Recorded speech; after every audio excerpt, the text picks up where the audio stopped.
Namaskar dosto, good evening friends. I am Dr. Sanjay Kalra, your friendly endocrinologist and you're watching Dr. KK's Med Talks. Thursdays with Dr. Sanjay Kalra. आज का हमारे non-stop show का 707वां 707th episode है. Let's have the headlines for today.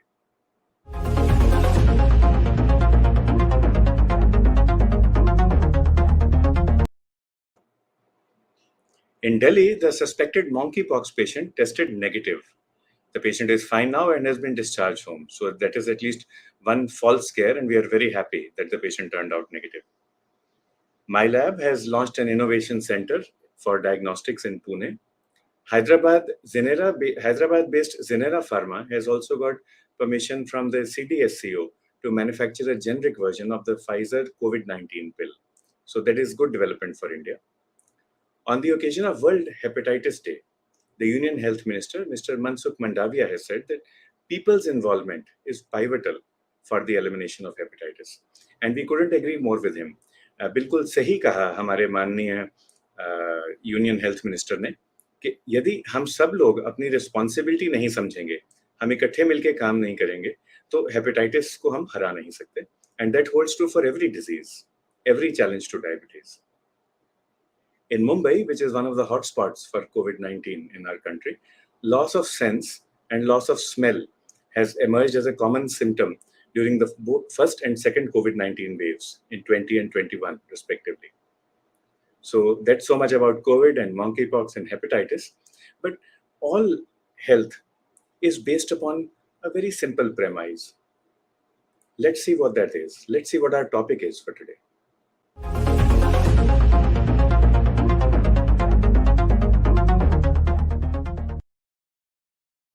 It's based upon food. It's based upon nutrition. So that's why our topic is nutrition for all. And our guest is a person who is no stranger. A warm welcome, ma'am. Welcome back to KK Med Talks. Thank you, Dr. Kalra. Yes, a pleasure to be back again. Yes. Thank you, ma'am. Professor Varsha is internationally renowned. Her Janam Bhumi and Karam Bhumi is India. Her Janam Bhumi is India rather, but her Karam Bhumi is the entire world. She works across the world. She's a clinical nutritionist, an author, an educator, a researcher. She is founder, chair, and managing trustee of the Indian Institute of Nutritional Sciences Trust, a panel member of the World Health Organization's guidelines for nutrition. And she has been principal investigator in India for the Diabetes in India Nutrition Guidelines study. So many textbooks, so many awards, so many programs, so many conferences. Ma'am, it's a pleasure, it's an honor to have you back with us. Thank you, Dr. Kalra, for the introduction. Sometimes when I hear you, I don't even believe you're talking about me.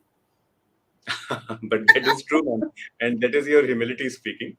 So many people welcoming you back to the show, ma'am. Dr. N.S. Sharda sir from Ahmedabad, he says malnutrition and extra nutrition, both are equally bad. So maybe we'll talk about that. What is the double burden of malnutrition that India faces? Vandana Bora ji, Dr. Sanjeev Puri from Punjab, Vinny Joglekar ji is a nutritionist from Bangalore, and she looks up to you, madam. Gopal Mowalia ji, Seema Bindru ji is a health advocate from Kolkata, Anamika Anuji. Dr. Ramesh Pal Singh Pawar sir is a senior pediatrician. He sends you his greetings. Manisha Raji says, do talk about nutrition to prevent and to treat fever and cold. So let's pick up that thread, ma'am. This question is from Manisha. So, आजकल ma'am fever भी है, cold भी है. There's a lot of viral going on. Sometimes you get tested for COVID, sometimes you don't. But in general, nutrition and immunity, ma'am, how do we prevent fever and cold? Can we do that first through nutrition? Yeah. We can start with the immunity. Generally, when we look at it, the whole body is nothing but proteins. And we normally divide proteins for sake of understanding into three compartments. The first one is the somatic protein, the soma, the cells, and that is measured by height and weight. And we know that all the people are talking about, the other person mentioned about malnutrition, bad nutrition, which is both under and over nutrition, both gets covered under the same word, malnutrition. So you find that, we have people who might be stunted, who may not be having weight as per their age, gender, as well as their height. So that is where we look at the somatic protein. The second part of the malnutrition, we assess by looking at visceral protein, especially looking at total protein, serum albumin. And if we are doing CBC, we are looking at hemoglobin and the WBC, the platelets, etc. And the third compartment is the immune protein. Now, when we take protein, there is no way you can say that all three get equal division of what we have consumed. So we basically, when we make an assessment, we say where the compromise is. And at this point of time, we definitely know that with COVID, with fever, with infection, with inflammation, the immune protein, the third compartment, is definitely compromised. So, if we were to look at it in terms of immune protein being compromised, then we definitely need to give ourselves a balanced diet, not just protein. We need to give a balanced diet such that protein is spared to only build your body, to sort of rehabilitate or repair your system rather than being used for energy. This is a concept people don't understand, and that is where you will find even the gyms, promoting protein powders with a muscle shown like that, that you take this protein and you immediately get muscles. No, it doesn't happen. It's not a direct equation like that.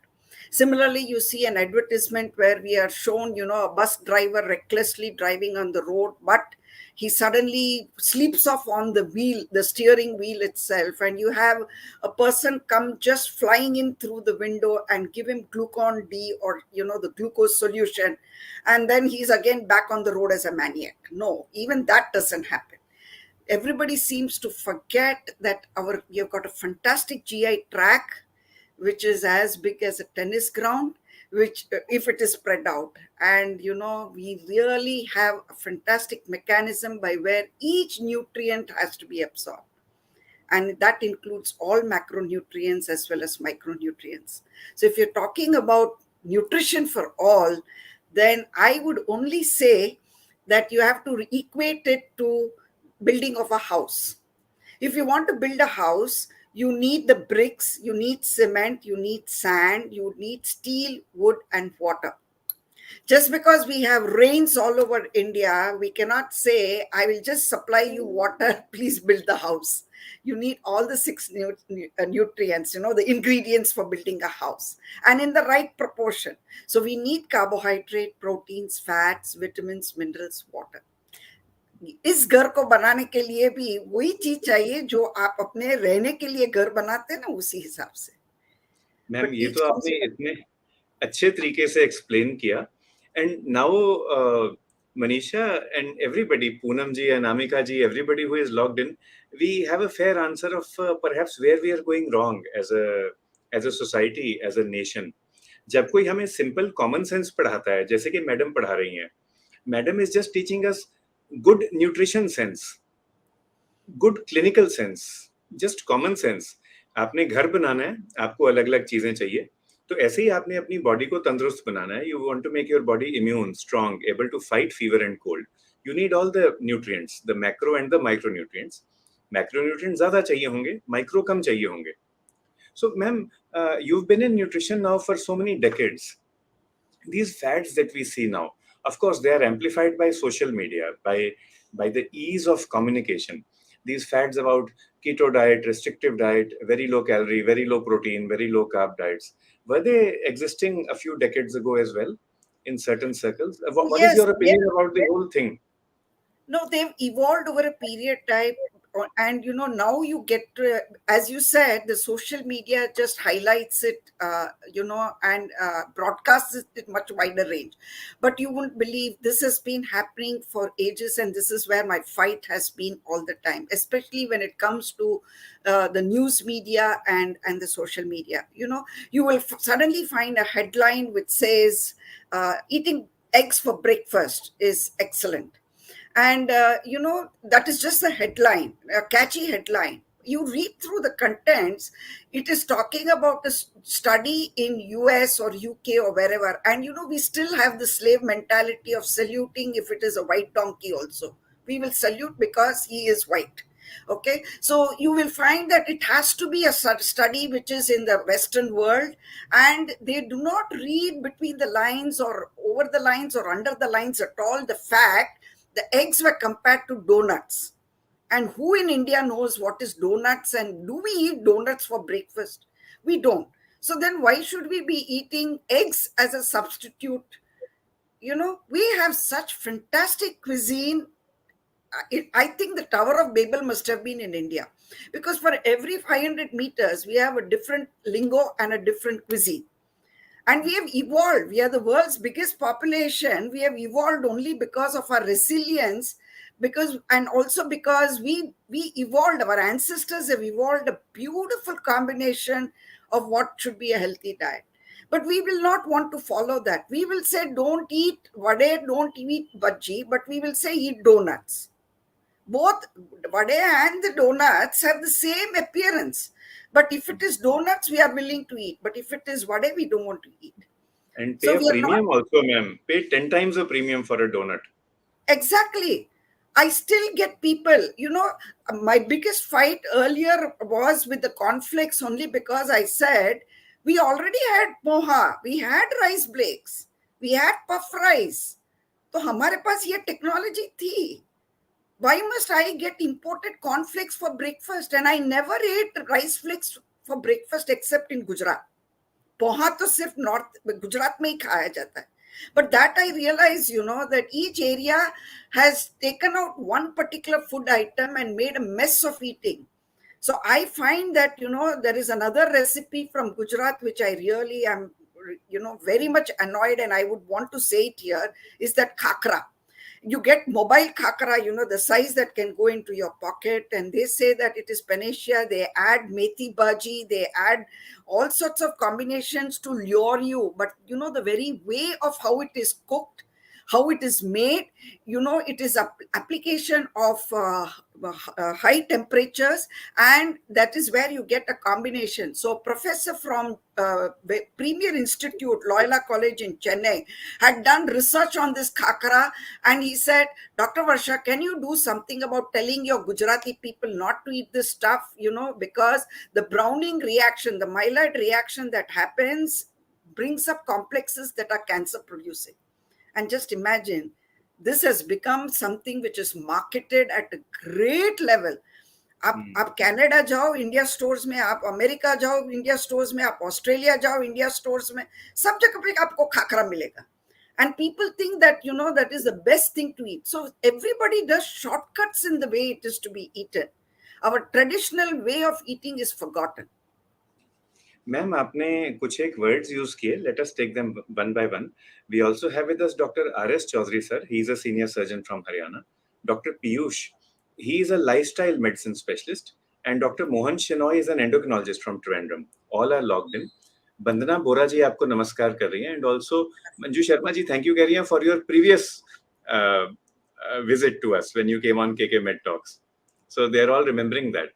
And so many wishes for you. Everybody is honored to be listening to you. Ma'am, आपने अभी बात की cancer की, carcinogenic की, फिर आपने बात की about high temperatures for cooking.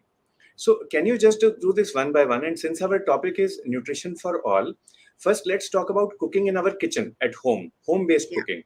Yeah. अगर मैं किसी चीज को बॉयल करता हूँ, स्टीम करता हूँ, माइक्रोवेव करता हूँ, oven में डाल देता हूँ for a long period of time, what happens? What is that browning reaction? And how are the ways in which in my own kitchen I'm creating carcinogenic things in my food? Yeah, see, you will even begin with a very simple thing, puris have overtaken everybody. In the south, the puri potato is a huge combination, popular combination. In the north also, puri with lot of things is what we get.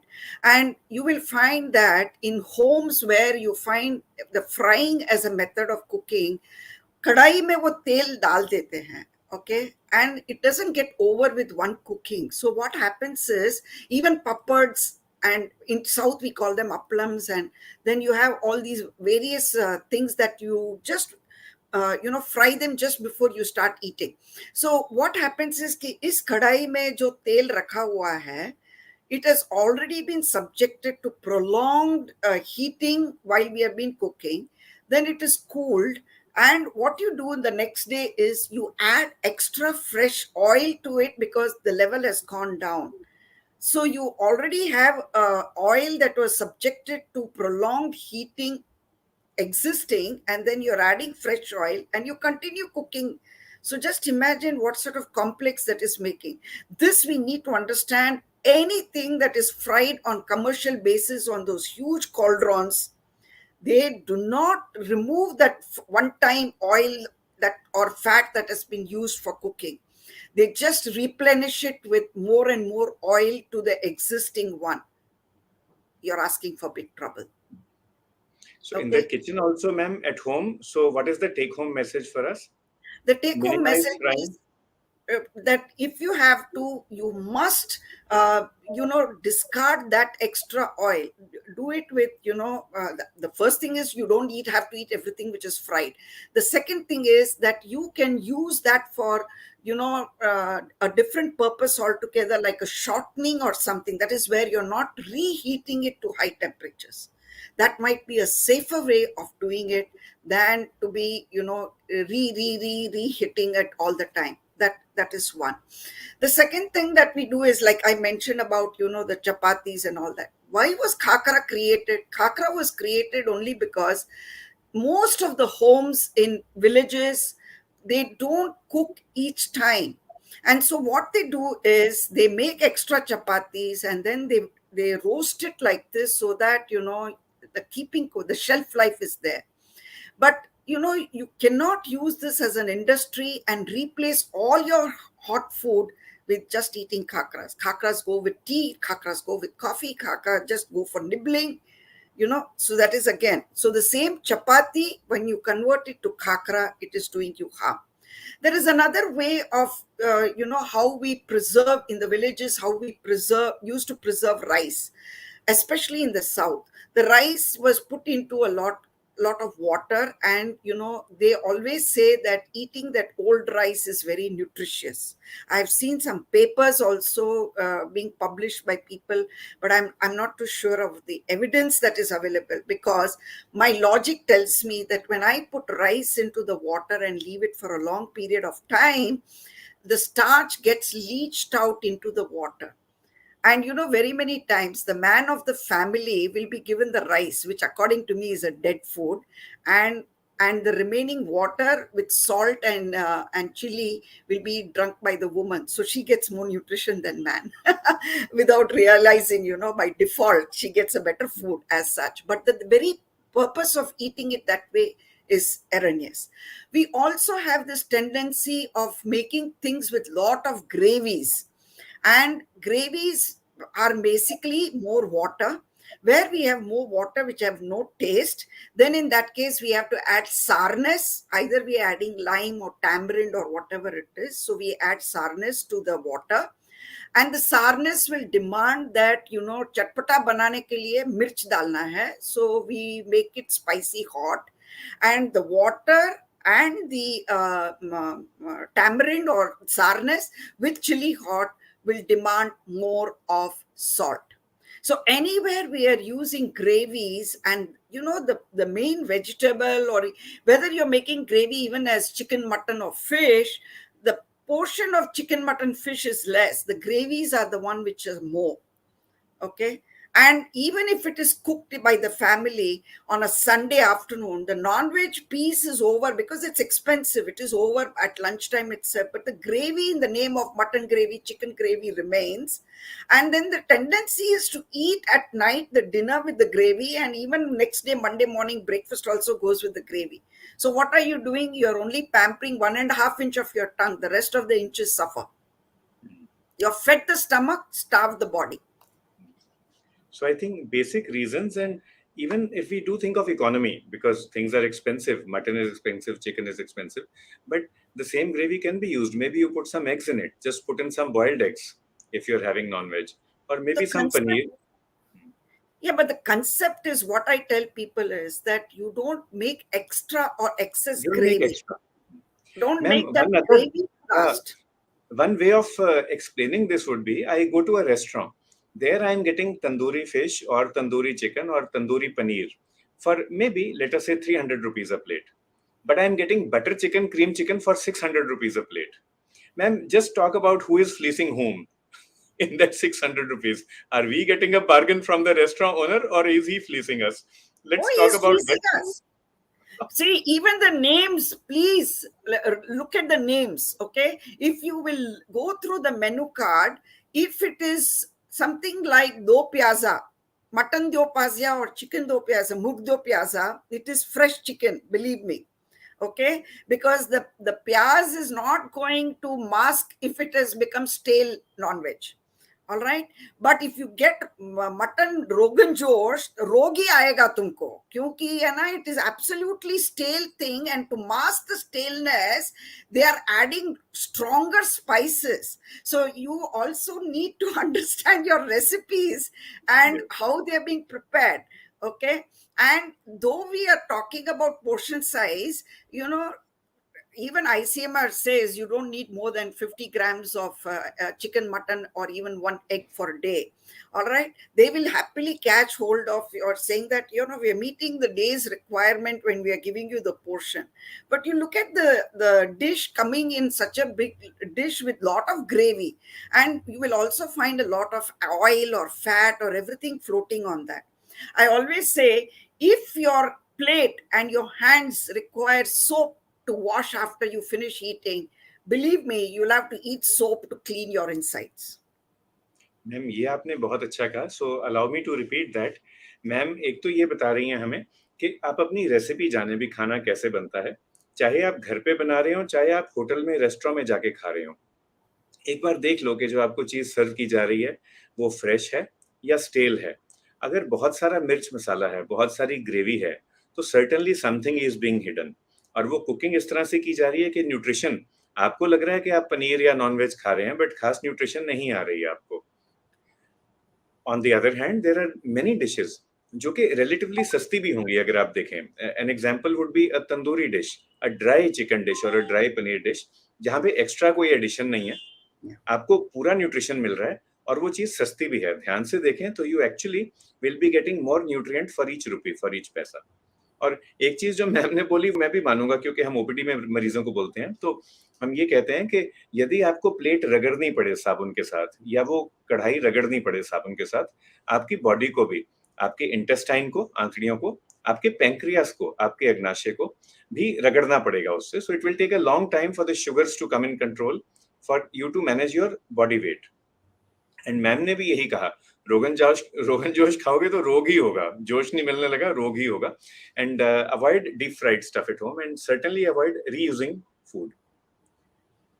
Ma'am, a lot of people are logged in who are in lifestyle medicine today, and they would like to all thank you for calling a spade, because we've very rarely had such a clear-cut opinion, all based on evidence, all based on science, and I'd like to thank you for that. सीमा जी एक question पूछ रही है, ma'am, would you talk about cereals and millets, the common misconceptions that we have, whether it is millet, polished rice, polished wheat, what is the right thing to do at home? So our topic is nutrition for all. Yeah. We'd like you to talk about healthy use of cereals and millets for all. Okay. See, basically what we say is, whether you call it cereal or millet, they are all the seeds of the plant kingdom. Okay, that is the first thing. And if you say seeds, then they are the ones which have lot of endosperm or carbohydrates that are stored for it to become a plant subsequently. It's a food for that seed. It was not meant food for us only. It was meant to be originally the food for the plant to grow up again. So if you look at it from that point of view, it is like, you know, my name is Varsha, and there will be a Malti, and there will be a Sujata, and there will be a Radha, and, you know, all different names. We are all belonging to the category of being a woman. All right. And we all have two eyes and nose and mouth and ears and everything. And yet nobody will look at me and call me Sujata, or will not look at Sujata and call her Varsha. Why? We are still distinctly different.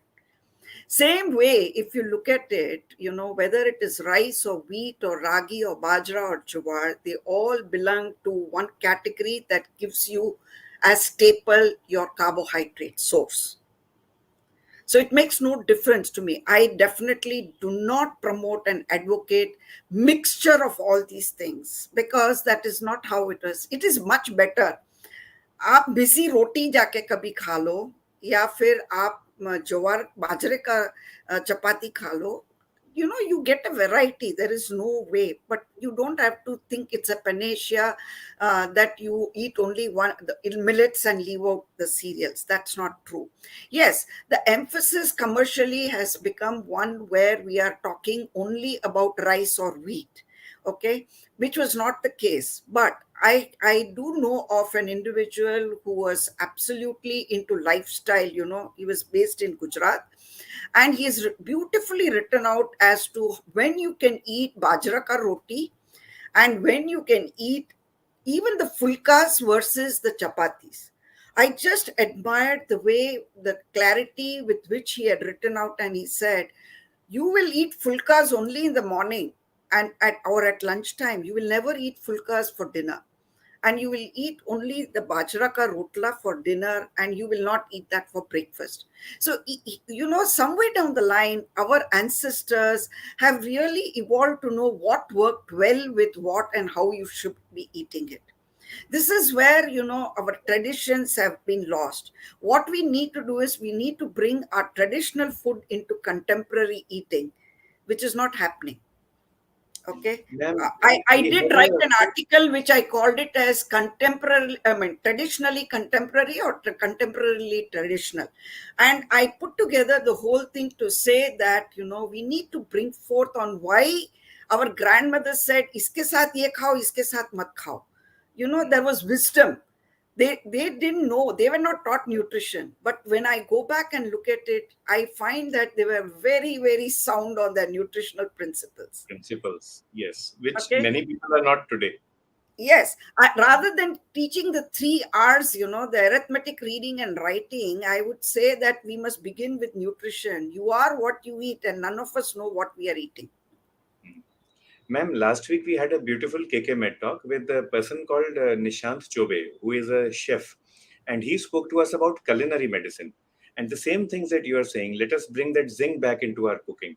So within 10 minutes, he created for us a mini pizza. It was not a pizza, it was a very healthy thing. And all he used was suji and curd. So he created these mini pizzas. Vinny Joklegar from Bangalore was kind enough to do the nutritional calculations for us. Each pizza just 54 calories Yes. Yes. with a reasonable amount of protein as well on it. So, Actually, if you look at it, our Indian cuisines, even if we were to adapt, but the sad thing is, without rational, if we adapt, it would be a wrong thing. I tell you, my experience of eating idli and vada in Gujarat. Okay, I got the sambar, which was absolutely sweetened with good. Okay, and the people there, and I have also had people from Gujarat come to South, and when I very proudly present them the traditional food of Tamil Nadu, the idli dosa with chutney and sambar, they screwed up their nose and say it's not like what it is back home. So it is adaptation of how we do. Like we have adapted the Chinese, the Indian way. Poor Chinese people will never recognize what we are eating as Chinese therefore, food. Okay. so ma'am, a And lot of people are smiling. Poonam yeah, Kishore Verma ji is smiling, and so is Manas Thapa ji. Thapa ji is a nutrition consultant, a professor in Kathmandu in Nepal. And what Manas ji is saying is that we Asians have our own nutritious traditional food. I also give the same example that you're doing while teaching my master students. So, ma'am, if I can ask you, and maybe Thapa ji can also sort of butt in. Now, in Nepal, the climate is different. You get different food. My yes, favorite actually is Nepalese sag when I go there. yeah, It's full of satiety, and I don't feel hungry, and I lose weight also. And when you go for Chettinad cuisine, again, you see that the way Chettinad cuisine evolved, there was very little to fall back upon. So that is yeah, how the cuisine evolved, and that is why it is different from state to state. So, ma'am, any other examples that you can give? And the specific request is regarding fermented food. So, yeah. fermented food in South Asia, how has that evolved? What are the do's and don'ts, the caveats and concerns? Yeah, see, each one of the areas have created their own fermented food, right? The while the west part whether it is Maharashtra or Gujarat or all of them, will talk of dokla and things like that. The same thing in the south, we are talking of idlis, and the same batter is fermented and we use it and make it not just idlis, even the same batter goes for making dosa. We have uttapam, we have so many different ways by which we eat it. So the process itself, each one of them have adapted on basis of how, what is their staple and how they like to eat it as a combination. So definitely, of course, when we look at it, the previous time when we got together, we were talking of Ayurveda, and Ayurveda has been like, very, very strict in the way you can eat, when you can eat fermented foods, when you cannot eat. And they have said that certain categories of people, we do not recommend them to eat fermented foods at all. Now, these are things, I know there is a book in Gujarati which is known as Arya Bishak, and I suppose every language has this sort of documentation, evidence based documentation. And I think the need of the art is we need to dig out all these old time books that we have. And, they're all in regional languages, but, we need to consolidate what the concepts were for each of these areas, because I think if we were to go dig in a little further, you would find that they're all talking same logic and same rational. But on why certain things must be eaten with certain things should not be eaten at some time, and that is very important at this point of time. While the British people have always emphasized on a hot breakfast, all right, Americans always talk of cold breakfast. And of late, whenever I've been to the UK, they will always ask me now, because we have become so global citizens, whether you want a hot breakfast or a cold breakfast. I prefer the hot one because it is fresh, it is made at that point of time, and it has a different flavor or whatever way it is consumed. So I definitely feel that sticking to your regional way of eating, promoting that sort of a thing is very important. Even if we are settled in different place, like for example, my family, though hails from Gujarat, has settled 300 years ago in the south. But I'm in no man's land, okay? Because when I wanted to get my medical seat, I was told I'm a North Indian Brahmin and I didn't get the seat. Political things apart, what I would basically say is that having lived here, we have sort of accepted the local foods as such. But very interestingly, I attend every year the probiotics conference that is hosted once a year. And a couple of years back, a speaker from Japan, when he was talking about probiotics, there was a highlight where he said that, if you are looking at the population of microbes inside you, it is traditional, great grandmother to mother to you. Okay. And if you're looking at that, traditional food, if you're ill, works much better than trying anything else. Because the And bacteria that are makes different from country to country, from place to country place. to country. Okay. And that is where now, even wanting to transplant shit into the person has come back into vogue, right? We already had urine Fecal, therapy at fecal in transplantation. propagated. Yeah. Now even eating shit has come back to into practice, if you look at it in terms of science. But what I'm saying is, you don't have to go to that other extreme of eating your own shit, as long as what you make it go in the first place is something with a rational, then you're in less trouble. Okay. So But then, things have yeah, gone out of control where people are, trying to. I have so many patients who come and ask me, can we eat cornflakes for breakfast? Can we eat muesli? But why? Why can't you eat your traditional food? ma'am, a question that is coming is about the probiotics and the fermented food. Like when we take curd, that has got bacteria and we eat them. But when we eat idli or dosa, so we heat it, we boil it. Do some of those microbes still survive? No, it is the whole process of what the microbes have done already to the batter, and it has already changed the composition as such. Okay. Now, this is where I always say that, we do not believe in the Western concept of everything where, it can be measured. For example, they always say if you eat a McDonald's in Arizona versus you eat it in Florida versus you eat it in New York, they say that consistently across the US, it is the same composition. We can't say that. And at one point of time, I used to teach my students there are 500 varieties of rice. And an FAO consultant who was there at the MS Swaminathan Foundation corrected me and said, "Ma'am, there are 5,000 varieties of rice." So then I asked him, "How do you differentiate one from the other?" And he said, "If 1 hectare can produce zero point 0.9 metric tons, it is one variety. If the same 1 hectare will produce 1.1 metric ton, it is a different variety." So I said, the more the merrier means it is substandard, right? So, because it has divided itself into more parts, all right? I asked him the difference in the nutritive value from the same hectare. And then he said, that has never been a concern. We have been only looking at, what yield we can get out of each area. And if you will look at the nutritive value of Indian foods, you have just one value entered under the rice. You Yes. you do not know the differentiation. But I'm Yes. so surprised commercially. I've been asked, by people who want to market rice as diabetic rice. Now, Codex Alimentarius tells us you cannot call food by the name of the disease at all. But unfortunately, this knowledge is not disseminated. And so you have food which is called diabetic food, cardiac food, renal food. So if a person is diabetic, my question is diabetic nephropathy. So you need to cut down on proteins. But diabetes itself cut down on carbohydrate, and diabetic cardiopathy cut down on fat. तो आप खाएगा क्या? Yeah. So just हवा? like rice is not homogeneous, similarly diabetes or any other disease is also not homogeneous.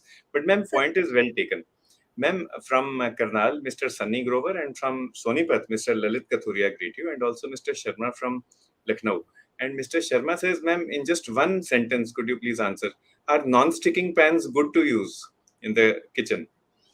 See, basically, Teflon was always considered as very safe and non reactive, to the extent that I have great regards for my colleague from Ramchandra, who was a neurosurgeon. And he said when he traveled from abroad, he never brought any other goodies except carried rolls and rolls of Teflon, because for trigeminal neuralgia, he was putting Teflon inside the brains.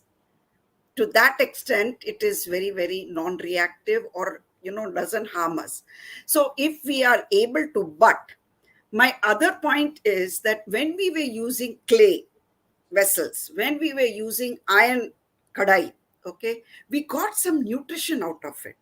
All right, while Teflon is non-reactive, so maybe you use less fat when you want to eat fry. But now things like air fryers have come, and it is not, we have not tested to know what it does. So it is like America has, that is, I call Americans the craziest creation of God. Nothing is small, smaller, small, it is not beautiful for them.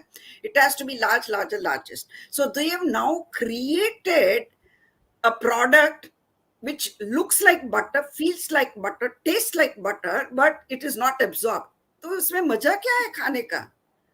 अपने Lord Krishna ने तो चुरा चुरा के मक्खन खाया, तो हम क्यों ऐसा खाए जिसका कोई मतलब ही नहीं है?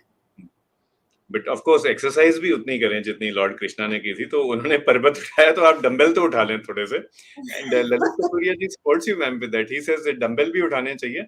And also what he's saying is that if you take curd which has been laid out to set in a clay pot, the taste is totally different. Different, exactly. Not only that, even the batter, that you make for idli, suppose you were to do it in the stone mortar and pestle, the taste is different than when you grind it in the mixie, in the blender. Okay. Yeah. So because each has a different technology by which it does this, the end product may be the same, but the technology by which it happens is different. The And this is what we need to learn. I when I'm teaching my students, I tell them food science class में है ना मैं सो गई थी क्योंकि it was not made so interesting, but now I regret, that I slept through my food science class, because I am really anxious in trying to understand, what is the difference between each one of them. For example, nobody is still able to answer. Nobody from the industry that makes biscuits is still able to answer my simple question, that what I was taught was that to get the consistency of a biscuit to rise, the dough to rise, it had to be in the maida form. So I do not know how you can add extra fiber and still get that biscuit. Nobody explains to me this. Okay. Because the person who comes to tell you that, ये digestive है, ये nutritive है, ये सब कुछ जो बोलते हैं, all bran उस पे लिखा है, तो कितना bran है, आपने कितना ऐड किया है, and how does it make a difference in my final nutritional composition. Labelling का तो कंसेप्ट ही नहीं है. और आजकल जो लेबलिंग होता भी है ना, तो you just take the same product for which the labeling is done in the West versus what is done in India. We are doing shortcuts. We are just doing a whitewash on it. And worse still, nobody's even reading the labels to know कि उसमें से क्या मिल रहा है, क्या नहीं मिल रहा है. They will say sugar free, sugar नहीं ऐड किया है, but maltodextrin ऐड किया है. तो maltodextrin is other form of sugar. Do we know that? calories भी पूरी हैं, and the calories are the same, ma'am, at the end of it. People are told कि नहीं आप sugar मत लो, honey low, but for gram to gram it's same calories, same amount of carbohydrates. Ma'am, Dr. Pawar agrees with you. Sir is a senior pediatrician. He says, can we advise one egg per day to all children? And what is this concept of egg with yolk and egg without yolk? Does that make any sense? It doesn't. I definitely tell people, I've been fighting on this count with a lot of these gyms, and people who come on the advice on the radio, where they talk about 10 egg whites to be consumed to build up your muscles. तो बेचारा जो hen है उसने it created the egg for its progeny, not for your stomach. And despite it doing, it is an insult to our mother earth, from which that chicken ate, or the chick ate only the grains and produced that egg. That whole system, it is very expensive for you to be processing your grains through the chicken and the egg. All right, why must you throw off the egg yolk? Who will eat it? Or if not, each one of us who will buy eggs, eat only the white and throw away the yolk. Is it that colossal wastage? So why must you eat 10 egg whites? And yes, one egg, fine. But I always tell them that egg is a bonus and not a substitute to your dal and vegetables. We are born vegetarians, because even your starch is by the process of photosynthesis, and you and I can wear green color, but we cannot produce our own starch. You need the chlorophyll. You need the plants. I never thought of it that way, but you are right. Yeah, your plants are the ones who give you your currency of the body. Your carbohydrate comes from plants, so you're vegetarian. Second thing is that you're getting your proteins, nitrogen from the atmosphere. Though we breathe, we cannot make use of it. It has to be fixed. Who fixes it? Leguminous plants. No animal can convert it and give it to you. We may say high biological protein. अगर आप chicken mutton खाते हो तो protein मिलता है. You're eating carcass. It's a dead protein. मरने के बाद ही उसको खाते हो आप. You want to eat live protein? Eat your plants. Leguminous, they are the ones who made it. So that also makes you vegetarian. Yeah. And if you were to take your fat from the vegetarian plants, there is no cholesterol in plants. Yes. We are all worried about taking statins. This question that we have, ma'am, in endocrinology, that is, what is the glycemic index of almonds? That is one of my favorites. The answer is 0. And the other one is how much cholesterol is there in 100 grams of cashew nuts, roasted cashew nuts. So there also you get answers from across the world except 0. Yes. Ma'am, I think there is an issue with the way we teach. We speak about essential amino acids. So then everybody realizes some amino acids are essential. But we never use the word essential carbohydrates, essential fibers. I think that is where perhaps we need to go back to our books, and maybe the onus lies upon us, ma'am. No, when we talk about carbohydrate, basically the word that is very vital is complex carbohydrate. Yes. Okay, the word that is the word essential is to be related to the word complex carbohydrate. Yes. So, if we are talking about taking the whole cereals, and you will get no carbohydrate from any non-veg source, because by the Mm. time the muscles have very little of it, of the glucose as such, and by the time the animal is dead, that glucose is totally dissipated. So, we get no glucose at all when we eat non-vegetarian. Then they turned around and said, oh, you don't need carbohydrate at all because your amino acids, the glucogenic amino acids can give you glucose. So you don't need carbohydrate. No, at least a minimum of 100 grams of carbohydrate has to be there to spare your protein to do its job of bodybuilding and repairing, and also for the fats which have to be moving. There is glycolipids and glycoproteins. So you So definitely need at least a minimum of 100 grams of carbohydrates in an adult, a 70 kg adult. So then in that case, you rather give something which is complex carbohydrate, because that is a better way of utilizing in the body, rather than throwing, like you throw coal in the engine and it becomes ashes in no time. You cannot afford to be only taking simple carbohydrates, because then the spike is much higher.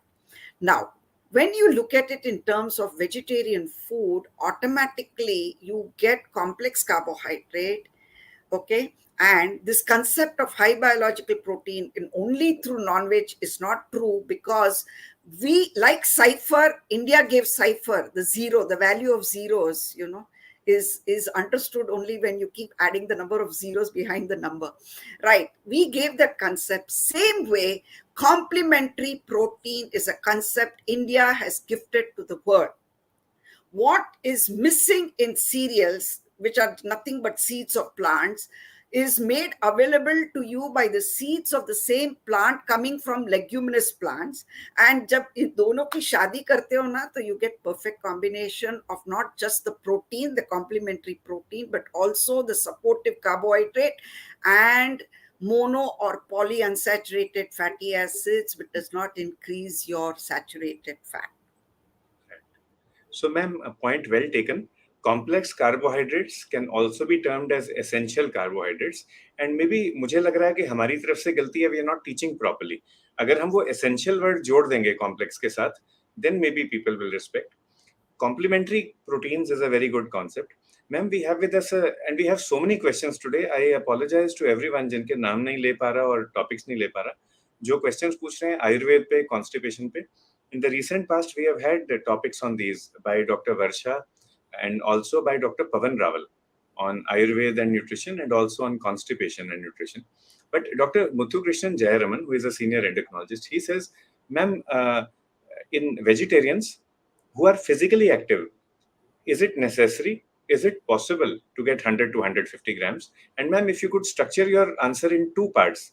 First is nutrition for all. तो इस question को nutrition for all के नजरिए से देखते हैं जो doctor मथु Krishnan ने पूछा है, एंड दूसरा होगा nutrition for athletes, sports nutrition. तो दोनों को अलग अलग हैंडल करते हैं. And thanks doctor Muthu for asking this question. 150 grams of what? Protein ma'am per day. You don't need 150 grams of protein at all. We generally say that we go by the concept of, the RDAs were written for when I want to deal with groups of people. Okay, but they are not applicable to individuals. So when we make an assessment, if I look at it from the clinical nutrition point of view, we never talk of RDAs, we talk per kg body weight. And generally we say it is safest to consume anything between 1.9 to 1 gram per kilogram body weight. So I don't see anybody who is 150 kilos and requires 150 grams of protein. That's point number one. Okay, and the second thing that we basically look at it is even everything in per kg body weight, even the calories that we need to give has to be on per kg body weight. And in the terms of athletes, when we look at it, there is a different way in how we handle. Now here, what we need to understand is that we do not have storage of carbohydrates in the body. Okay, whatever little carbohydrate that is available with us is in your liver, okay, in the form of glycogen, and in your muscles, also again in the form of glycogen. Now, this, if you're not doing any extra activity, you're just doing your routine work, you might find that you have stores that will last you for maybe half a day. But if suddenly while I'm talking to you and there is a scream, earthquake, and I start running from here, even before from the second floor to the ground floor, my glycogen is out. I have nothing left. I'll be panting and I'll have to stop myself because what has happened? I have used up my glycogen in no time. Now, this is where what we look at is that fat is almost akin to whether आप दिया तेल लेते हो in a lamp, or you talk of a candle. Your candle may be a thick one, but it won't give you light unless you have the fiber wick in the middle, which is carbohydrate. It's in the flame of carbohydrate that the fat will burn. So you will find that even fat people who have extra fat or people who have no fat, both of them have problems because they don't have that accessible to them at all. So what do you do in athletes? We do what is known as carbo loading. Carbo loading is a concept by which we try to see that your muscles are in a position, which means first you must have muscles for you to carbo load. And that requires a lot of training and effort and bodybuilding in such a way that you have enough muscles to support your carbo loading. All right. Now, this concept of carbo loading is also coming in for people who are going in for surgery. जो sports में कर रहे थे, we are trying to bring it into the patients who are going in for surgery, such that we are able to give them support for some time with carbohydrate, which means that they don't break down muscles because the fat is not going to be utilized at all. So what are you going to be breaking down is your muscles. The gluconeogenic amino acids, the glucogenic amino acids are the ones which you're going to break down. So catabolism is at its maximum, both when you are into sports, when you're using your muscles, and also when you're highly catabolic in the post-surgery. And the upper mark is your burns patient. So maximally, we say you can go up to 2.5, maybe 3 grams of per kg of protein. But we need to be very careful and cautious about it, because the more protein we give, it does not become carbon dioxide, water, and nitrogen. It becomes urea, which means you need more fluid. And these are the people, when they have more protein, they need more water, and that doesn't happen. Yes. This I have realized in my personal experience as well. If you have a balance, things are much better.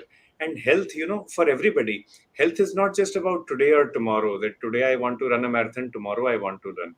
It's about being sustainable. You would want to run a marathon for the next 100 years. Also, carb loading is an important concept. Dr. Barun Hanjum Sharma from BHU, he is the president of ISSCM, that is Indian Society for Sports and Exercise Medicine. He also propagates this. And ma'am, we have an invitation from Nepal, both you and I. Manas Thapaji has invited us to enjoy the Nepalese saag, which is, like I said, Thank you so favorite. much. Yeah, thank you so much. From Uttarakhand, we have another dal. It is called bhat ki dal in Hindi, and in English, it's called black soybean.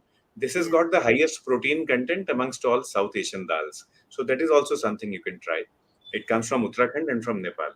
I have a caution as far as soya is concerned. If you will go by our environmentalist, Dr. Vandana Shiva, there is a lovely, beautiful book that she has written called Stolen Harvest. And I take that as a gospel for me, because she says, and I agree with her, India never produced soya. And that is why we are world's biggest population. Because soya has got factors which, if a young girl in her growing years consumes, she has a modification wherein her female progeny will have multiple miscarriages and a male progeny will be impotent. So, ma'am, would you like to repeat that again in both Hindi and English, please? हाँ, अगर आप सोया लेते हैं, सोया में एक component जो है वो खाने से जो लड़की, because it is the girl who is the mother, right? So जो लड़की अपने ग्रोइंग पीरियड में सोया कंज्यूम करती है तो उसकी जो फीमेल प्रोजेनी है उसको मल्टीपल मिसकैरेजेस, वो आपको दादी या नानी नहीं बना सकती, और जो जो मेल प्रोजेनी है वो इम्पोर्टेंट होता है, because there is a hormonal impact of soya, and soya is was grown maximally in the US. They don't want to consume it, but they dump it on us. Rest of the world never understands the concept of the dals that we have. मैंने beginning में बोला ना tower of label यहाँ होगा, वैसे हमारा ये protein का भी ज्यादा यहीं से है. We have green gram, red gram, black gram, toor dal, masoor dal, चना, छोला, राजमा, इतनी वैरायटी रख के हमें सोया क्यों खाना है? So soybean does have phytoestrogens, and there is a point in what ma'am is saying. And I think the take home would be an informed decision making. Get the right information and take an informed decision. जो भी करें, अगर आप moderation में करें, then you can avoid these things. But of course, Sunny Grover from Karnal says, "Ma'am, I love dosa and moderation. आप बाकी जगह जहाँ मर्जी बोल दो, I will follow your advice. But dosa में moderation, it is difficult to stop at one." No, I will still tell you, eat your dosa with sambar and chutney. In fact, when I talk to my South Indian patients, I say your main dish is sambar and chutney, and the accompaniment is idli, dosa, idiyappam, uttapam, upma, pongal, whichever way you want. That's right. I think Sunny follows your advice. Ma'am, we have with us Dr. Sadbir Singh Dagar. Dr. Sadbir Singh is a sports specialist, a sports medicine specialist, practicing at Mohali in Punjab. And he has taken care of many of the successful sport teams from Punjab and Haryana. So he's thanking you for your insights. And he's thanking you, ma'am, for how you've blended nutrition for all with nutrition for specific persons. I think that is something that we've learned. And you've actually opened our eyes, you've opened our minds to this vast and beautiful world of nutrition medicine, ma'am. Yes, because life's greatest pleasure is eating, sir. And people hate going to a dietitian or a nutritionist thinking uske paas jayenge, my wife cooks so well and she will tell me list of don'ts, like yes, nahi khana. I tell them I don't want to take away the pleasure of life. You only need to understand the rationale of where you're going wrong and how you need to correct it and in what period of time. Okay, today's session has got people who are talking of lifestyle, and it has to be that we follow a lifestyle which is conducive to us. It should be because eating for us has always been associated with celebration. आप birthday में जाओ, एक साल ज्यादा हो गए, आप मरने के लिए पास गए एक साल, फिर भी आप बर्थडे सेलिब्रेट करते हो, और फिर बर्थडे में भी मुझे आपके बर्थडे से कोई मतलब नहीं है, आप क्या खिला रहे हो उससे मुझे मतलब है. आप शादी में जा रहे हो, कल से तो वो दोनों मियाँ बीबी झगड़ा ही करेंगे, वो हम जानते हैं, हमको उससे कोई मतलब नहीं है, आप लेकिन शादी में आप क्या खिला रहे हो उसी से मुझे मतलब है. आप हमको नेपाल में भी आज बुलाया गया है खाने के लिए, तो it is a biggest joy and pleasure of life. Okay, So we should enjoy these joys, I think, but again in moderation. Ma'am, the comments are so many. I really apologize to everybody. सबके ले नहीं पा रहे हैं comments. 8 o'clock हो गए. Ma'am, if we can have just short answers. Sunny, point well taken. Dosa मेरा दोस्त है. I agree with you. And सीमा जी कह रही हैं, ma'am, if we add salt to yogurt, then do the good bacteria, the good microbes, do they get destroyed if we add salt or sugar to yogurt? See, basically, you need to understand on how long you leave it. If you're looking at salt as such per se, it is the question of the intake of sodium. So it is not something we look at it as a generalized. It's a part of your recipe and how you do it. If we have used salt as a pickling or a preservative, definitely you are destroying something that is going to change the consistency of the product. But if you're adding salt to taste and consuming it, then it is a different purpose altogether. So are you using salt for a pickling purpose or a preservative purpose, or are you using salt because you want it as a taste? That is the determinant. But after you have added, you have cooked it and you leave it for a long period and then you heat it and reheat it, then you're again changing the composition. Right. Ma'am, Dr. Piyush is logged in from the USA and he says, thank you for your pearls of wisdom. Seema ji एक point कह रही हैं, if you can help her, I'm not sure. She says कि पढ़ाई तो कभी खत्म ही नहीं होगी, एंड पीयूष जी भी वही कह रहे हैं यूएसए से कि पढ़ाई तो कभी खत्म नहीं होगी, एंड अब खाना खाने की भी बेला आ गई, it is time to have dinner now, but how do I learn about nutrition? I understand that such webinars are important, but at the same time I understand that if I have a certificate, if I go through a formal course of education, that will help me. I am 44 years old now, so can you help, ma'am, any good program that I can do? I did. I created Indian Institute of Nutritional Science, okay, and I was mainly interested in general public as per your age, okay. And I did have one youngster, she was just about all of 15 years, who in her May vacation came all the way to study about nutrition because she wanted to know how she needs to handle herself. I promote that because age related requirements are totally different, and I encourage a pregnant mother on how she should eat, not only for herself but for her growing fetus. I also would like to encourage and train a lactating mother as to how she should be feeding herself as well as a baby. And then it starts with the life cycle concept. So yes, I can put together a program for anybody who wants, because as I said right in the beginning, you are what you eat. You should be learning first about nutrition more than about writing, reading, and arithmetic. So I'm willing to put a program for anybody who is willing to, on a one-to-one basis or a group together, where I can teach the same basic concepts and answer your question and give you a certificate. Because I was told, that Indian Institute is a name that is usually by act of parliament, but I'm proud to say I own this name. So I'm dedicating it to the nutrition for all, and I will certify you saying that at least you are competent enough to handle your own nutrition. If you can take it forward and practice it in your family and impact on the family, I'm much happier. I would definitely encourage girls and women to do this, because they are the homemakers and they are the ones who impact their children. But I definitely offer this, that I'm willing to do the teaching as far as individuals' interest in nutrition is concerned. It could be that if, as a professional, you want to understand how you want, advice. I know it. American Dietetic Association, British Dietetic Association, they have set a standard for our professional practice, which says we need to spend 60 to 90 minutes with every person on, and we are not supposed to impose our prescription. We are supposed to motivate them to acknowledge and accept the changes that we recommend.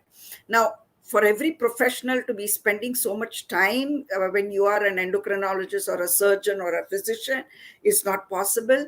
We are there to do that part of the job, but we all have to be on the same wavelength so that our services are utilized. Because nutrition, H.M. Sinclair said, Pythagoreans, including Hippocrates, practiced diet as the main line of therapy and drugs fail. All medical colleges the world over practice drugs as the main line of therapy and diet when drugs fail. Point well taken, ma'am, and I'd like to thank you for all that you have taught us today. That take-home message is very important. Use nutrition, but use it sensibly, use it scientifically, and use it in an evidence-based manner. And not just because you have a particular opinion or you've read some fad diet, just begin propagating that. To all the people whose questions we've not been able to take, I promise you, ma'am को हम दोबारा बुलाएंगे. एक last point लेते हैं नेपाल से, जो कि मानस थापा जी ने रेज किया है, that wood utensils can also be used, and that is what is used in rural Nepal to make curd, and it's very tasty. Yes. Thank you, Each area Manas. has a different thing, Dr. Kalra. If you look at it in terms of the south, they have a particular type of stone vessels in which they did the cooking, especially Kerala and even in some part of interior Tamil Nadu. They use stone vessels. So each area has developed their own way, and they will really fight for the cause, saying that this is the best way of doing it. So definitely, yes, I will agree that, in our country, we have got something which is Dhanvantri, life generating, life supporting, and I think we need to document it and tell the rest of the world. When I went to Leeds University, the first thing the resource person, Professor Alal Shenkin, said, Varsha, I will accept you as a student for clinical nutrition, provided you promise you will not settle in UK and you will go back to India. That's a good idea. That's a good point. I would agree with him. So I'd like to thank everybody for having logged in today. KK Med Talks रोज आपकी सेवा में हाजिर होता है और मैं आपके साथ होता हूँ हर सोमवार और वीरवार, every Monday and Thursday 7 to 8 PM. और डॉक्टर पवन ने जैसे कहा, मैम को बहुत बहुत शुक्रिया, बहुत बहुत धन्यवाद, बहुत बहुत मेहरबानी. मैम, आपने हमें हमारे मदर की तरह पढ़ाया है. It's as if you've been giving us wisdom from our mom. So thank you ma'am for that. मैं आपको फिर मिलूंगा अगले सोमवार. हमारे साथ होंगे डॉक्टर जो जॉर्ज. डॉक्टर जो जॉर्ज हैं कोझिकोडे से, कैलिकट से, and we'll be talking about aspects of endocrinology. और जैसे मैम ने आज हमारी आंखें खोल दी, हमारा दिमाग खोल दिया, ma'am has opened our eyes, our brain to the infinite possibilities of nutrition for all, nutrition for health. इसी तरह से हम अगले सोमवार एंडोक्रिनोलॉजी, हार्मोन्स के बारे में बात करेंगे, उनके यूज और मिस यूज के बारे में. तो इस सबसे आप सबकी इजाजत लेते हैं. मैम, आपकी इजाजत लेते हैं. थैंक यू, धन्यवाद एंड जय Hind. Thank you and Jai Hind. Yeah.